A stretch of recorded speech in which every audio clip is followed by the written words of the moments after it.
पिंपळगाव येथील सुदाम शिंदे यांनी स्वामी विवेकानंद यांच्या बेलूर मठाची 7 फूट लांब प्रतिकृती साकारली.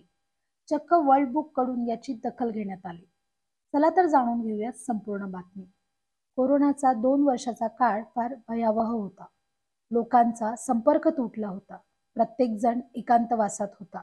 हा वेळ फार कंटाळवाणा आणि वेदनादायी होता. प्रत्येकाला हा काळ कधी संपेल असे वाटत होते. परंतु याही काळात कला शिक्षक सुदाम शिंदे यांना काय करावे हा प्रश्नच पडला नाही. तर त्यांनी देवदार लाकडापासून या 2 वर्षात घरातच देवदार लाकडापासून 7 फूट लांब, 3.25 फूट रुंद व 4 फूट उंचीची कलाकृती साकारली. कलकत्ता येथील बेलूर मठाची ही हुबेहूब प्रतिकृती आहे.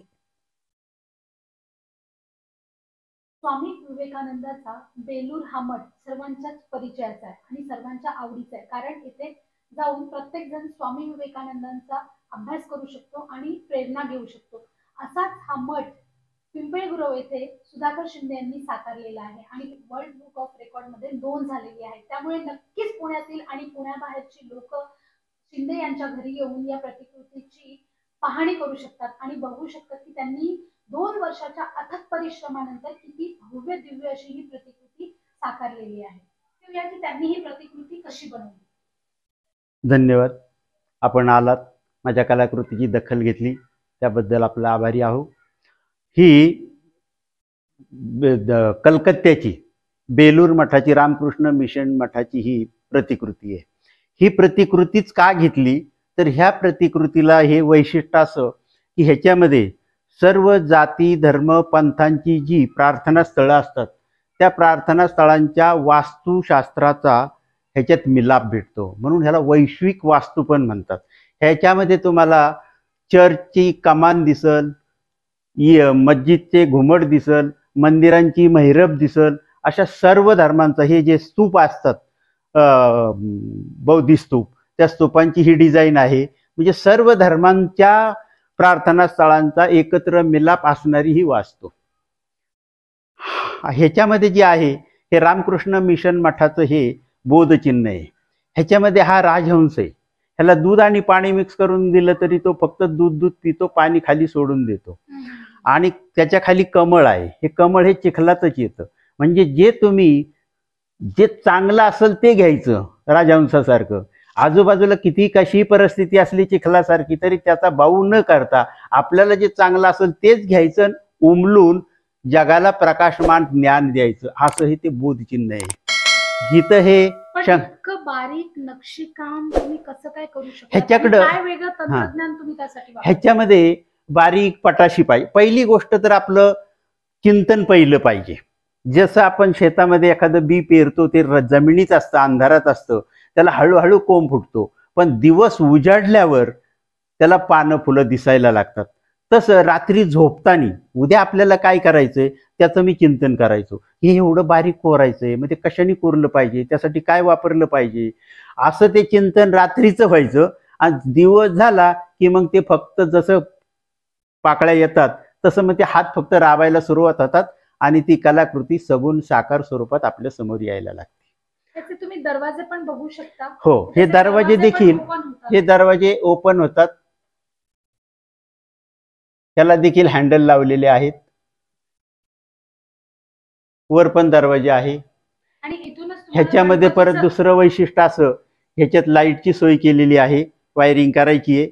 बल्ब वगैरे कधी गेला तर ते बदलता येतो, त्याची देखील इथं सोय केलेली आहे. तुम्ही आता जे सांगितलं की म्हणजे तुम्ही कधीही या ठिकाणी गेला नाही, तर तुम्ही याचा प्रत्येक या प्रतिकृतीचे बारकावे कसे काय साकारले? आता ते तुम्हाला सांगितलं, पेपरला आलं होतं, ते त्याच वेळेला माझ्या मनात भरलं की आज ना उद्या बनवायचं, आणि त्याप्रमाणे मी बनवायला सुरुवात केली. तर कसं असतं, मुलं शक्यतो वडील काय करतात, आई काय करते एवढं लक्ष देत नाही, ते त्यांच्या ह्याच्यात असतात. परंतु मुलींचं वैशिष्ट्य असं आहे की आपण जे काय करतो त्याच्यामध्ये आपल्याला वडिलांना काय आणखीन सहकार्य करता येईल ते माझ्या मोठ्या मुलीने, इंजिनियर असणाऱ्यानी, तिने मला त्याच्यातले नेटवरनं डिटेल्समध्ये झेरॉक्स पुरवले. त्यामुळे मला बारकाव्यानिशी ते काम करता आलं. परंतु इतकी मोठी प्रतिकृती साकारायची ही काही शब्दांचा खेळ नाहीये, तर हे तुम्ही कसं केलं, त्याची आवड तुम्हाला कधीपासून लागली? हे मला लहानपणापासून आहे. पूर्वी थर्माकोलमध्ये काम करायचो, परंतु जीवनविद्येचे शिल्पकार सद्गुरू वामनराव पै यांनी सांगितलं की पर्यावरण हाच नारायण. जर पर्यावरण हाच नारायण तर मग आजपर्यंत जे आपण थर्माकोलमध्ये करत होतो तर ते काम करणं म्हणजे नारायणाच्या विरुद्ध जाणे. तर नारायणाचीच जर आराधना करायची असेल तर पर्यावरण पूरक असंच मटेरियल वापरलं पाहिजे, म्हणून मी लाकडाचा उपयोग केला. या बाजूला कुठले कुठले वैशिष्ट्य आहेत? ह्या बाजू आता ह्या बाजूला असं आहे की हिचा जो खाली तळघराचा हा भाग आहे ह्याच्यासाठी हा दरवाजा आहे आतमध्ये जायला यायला. हा बंद होतो, उघडला जातो. त्याच्यानंतर इथं तुम्हाला ही मंदिराची महिरप दिसल. इथं ही गॅलरी आहे. इथलं मागच्या बाजूला रस्ता आहे. ही पूर्व पश्चिम आहे ही वास्तू. हे एंट्रन्स गेट आहे, हे पूर्वेला असतं, हे पश्चिमेला. आता हे उत्तरेला गणेशाचं आहे, ती बाजू तिकडे दक्षिणेला जाईल. तिकडच्या दरवाज्यावर हनुमंताचं शिल्प आहे. हे देखील दरवाजे उघडझाप होतात. आता ही ह्याच्यापेक्षा जर मोठी मी जर बनवायचा विचार केला असता तर मांडायचा प्रश्न पडला असता जागेच्या अभावी. मग मी विचार केला की आपल्याला ही सहजासहजी लोकांना दाखवता आली पाहिजे, लोकांना त्याच्यातून काहीतरी शिकता आलं पाहिजे. अखंड एवढी मोठी वास्तू एका नजरेत लोकांना पाहता आली पाहिजे. मग आपण लहान बनवू. मग लहान किती बनवायची तर एवढ्यापर्यंत लहान बनवायची की त्याच्यातले बारकावे आपल्याला त्याच्यामध्ये कोरता आले पाहिजे. ह्याच्यापेक्षाही अजून बारीक होणार नाही, कारण जर बारीक घेतला तर गणपतीचा एवढा शार्पनेस त्यात येणार नाही. ह्याच्यापेक्षा जर बारीक घेतली तर हा जे हत्तीचे किनाऱ्यावर आहेत ह्याच्यापेक्षा जर बारीक हत्ती तुम्ही जर करायचे म्हणलं तर तेवढा शार्पनेस आणि त्याच्यात वास्तवता तुम्हाला दाखवते. ह्याच्यापेक्षाही जर लहान बनवायचे म्हटलं तर त्याच्यात तेवढा शार्पनेस येणार नाही. त्यामुळं त्याला त्याच्या प्रोपोर्शनमध्ये जास्तीत जास्त ही 4x8 मध्येच ही वास्तू मी घडवली. तर ज्यावेळेस तिकडचे त्यावेळेस आमच्या मुलीने ऑनलाईन ते वर्ल्ड बुकसाठी चौकशी केली तेव्हा त्यांनी सांगितलं की पहिलं तुम्ही त्याचं आमचं कोणी रेकॉर्ड केलं असेल तर ते चेक करा. जर तसं असेल तर ते मोडण्यासारखं काय वेगळं असेल तुमच्याकडं तर ते पाठवा. तर त्याच्यात हे दाखवलं गेलं की हे वास्तू डिटेलमध्ये जर करायची असेल तर लहानात लहान आम्ही करण्याचा प्रयत्न केलाय. त्याच्यामुळे प्रतिकृती पण दिसतात, त्या पण अगदी ह्या ज्या आहेत हे 9 ग्रह आहेत. ह्या 9 ग्रह आहेत.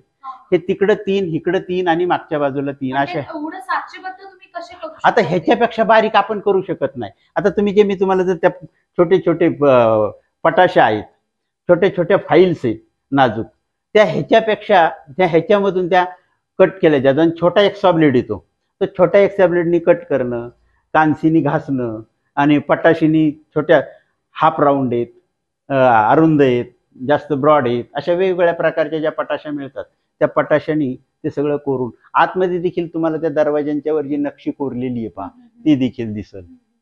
आतल्या बाजूने इथं वर एक गॅलरी आहे. पण ते गॅलरी आधी केली की नाही, ते आतून करत करत बाहेर आलो.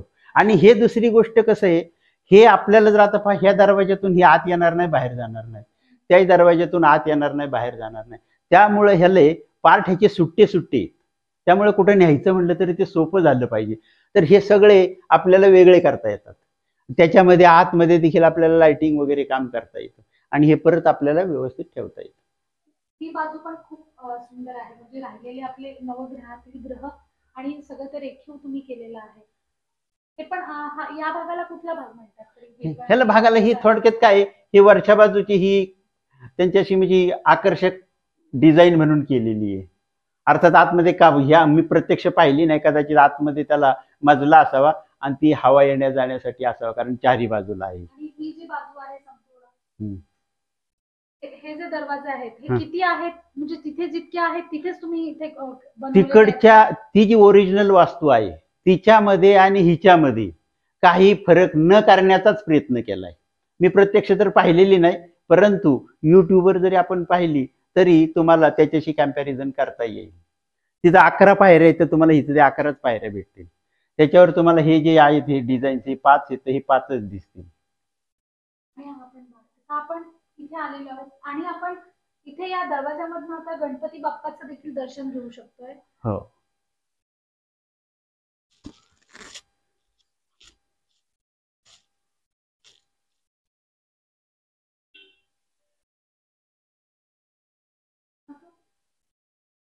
प्रतिकृती अतिशय छान आहे. ज्यांना खरंच बेलूर मठाला जायला शक्य नसेल त्यांनी नक्कीच पिंपळगुरवमध्ये सुधाकर शिंदे यांच्या घरी येऊन ही प्रतिकृती बघण्यास काहीच हरकत नाही.